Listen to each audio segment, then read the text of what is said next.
বড় আলেম, তার বাপ আলেম, তার দাদা আলেম, তার মাতুল আলেম, তার পৈতৃক আলেম, সব গোষ্ঠীশুদ্ধ আলেম, বুজুর্গ, আল্লাহ ওয়ালা, বহুত বড় মুত্তাকিন, বংশীয় ভাবে শ্রেষ্ঠ। কয় কি যে আব্দুল্লাহ ইবনে সালাম যদি কলেমা পড়ে, কয় হতেই পারে না। বরঞ্চ আব্দুল্লাহ ইবনে সালাম যদি শোনে যে আপনি আইছেন এই জায়গা, তাহলে আপনারও খবর আছে। হুজুর রে কইছে না, কইতে কইতে আব্দুল্লাহ ইবনে সালাম ঘরের মধ্যে বের হয়েছে।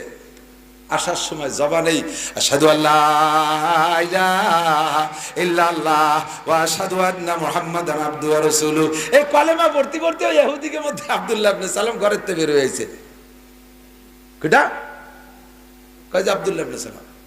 এই শুরু হচ্ছে, তুই খারাপ, তোর মা খারাপ, তোর আব্বা খারাপ, তোর গোষ্ঠী যুদ্ধ খারাপ, জীবন ভরে মূর্খ, আমাকে সহে দুলো দিয়ে পীরগিরি কলে যাই খুঁটিয়ে মুছে খাইছো, আর আজকে এসে মুহাম্মাদের কাছে তুমি ধরা খাইছো।